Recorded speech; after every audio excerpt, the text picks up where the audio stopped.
Okay, I'm back. I'm reporting for day 9 and 10 on the carnivore diet to help me rid SIBO.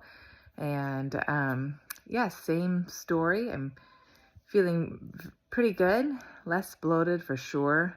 And my belly's feeling much better, sort of less rumbling going on, but I'm still having diarrhea and sort of a sandy type texture. And I'm hoping it's just good change and the die-off and the bacteria that I don't want in there anymore is sort of like getting expelled, especially because I've just been having fat and protein the past 10 days. But I have fairly good energy and yeah, feeling really good. I do notice when I don't have enough fat in my diet, I'm just a little tired. So I have to definitely get good fat in my diet and add my butter and whatnot. So just to give you an idea, yesterday I had coffee and butter for breakfast, as usual, water with lots of salt. And for lunch, I had 3 poached eggs and salmon.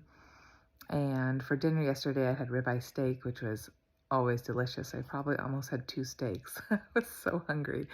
And then today, I had coffee and butter for breakfast, and of course, water, electrolytes as usual, the salts. I had 3 poached eggs and 5 slices of bacon. And let's see, for dinner, I had like a shoulder roast and yeah, a lot of that too. And feeling very sustained. However, I'm looking forward to have a little bit more variety in my diet. I'm not going to add vegetables right away, but maybe some cheese, maybe some yogurt, maybe an avocado. So we'll see. That comes on Thursday, so the countdown is on. And yeah, really looking forward to adding a little more variety.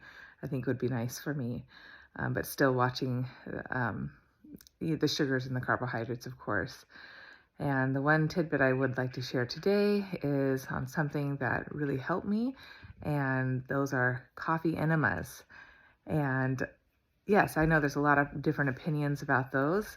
Even enemas in and of itself is not the most pleasant visual, but they really helped. And I learned about coffee enemas just from doing some research. And also I started going when I was really feeling bad, when I first arrived in Seattle, just to provide relief. There was this place called the Tummy Temple located in Seattle in Ravenna, and I would go there frequently for colonics just to sort of give me some relief. And I will never forget my first couple colonics, and I'd always come back feeling so much better just from going in feeling so miserable and having that colonic one day and just coming out and feeling like a new person. I mean, my skin glowed, my hair was better. I mean, I just felt so much better in my body. And so I did those quite frequently when I wasn't, for the first couple years, actually. At a time, I was going at least once a week, trying to get things going and moving. But yeah, and so there they would offer coffee enemas, and I never did one there, but then I started researching about it, and I learned that coffee enemas are actually really open up the detox pathways in your body and stimulate this antioxidant glutathione, like 400 times more of it in your body from doing these coffee enemas. And anyways, glutathione is like the miracle antioxidant you can take for your body. So I was like, wow, that's interesting. And I started thinking about it and researching more about it. And the Tummy Temple had sort of like a guide, a handout and whatnot, and they had the stainless steel bucket and all the supplies I would need. So I was like, why not? I'm going to do this myself. And it was great. I was able to do it at home and not have to go somewhere and pay tons of money. And yeah, so you want to get a special coffee for that. You don't want to get roasted coffee. You want to make sure it's really clean, really organic, green coffee. And just use common sense. When you put it up for your enema, you want to make sure it's a room temperature.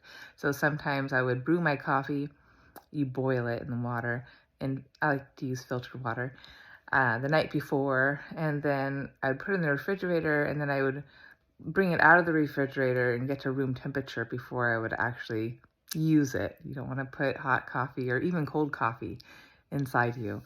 But I'm telling you, that was magic. That really helped me, and I felt it was something I could do myself. And yeah, it was really great.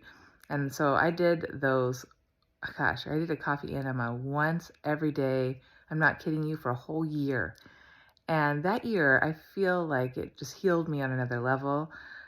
Felt so much better in my body, and it was just a good way to keep things moving. And I think it really did stimulate glutathione and antioxidants to kill all the free radicals and bad bacteria that would keep building up. So yeah, I'm a huge, huge believer in coffee enemas. I haven't really done one since I've had pepper. But I just didn't want to do it when I was pregnant and just haven't gotten on the routine. But I may do one again. We'll see. Doing the carnivore diet for now, one thing at a time.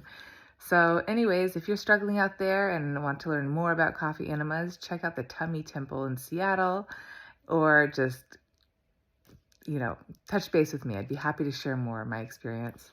Okay, see you next time. I'll be back. Bye-bye.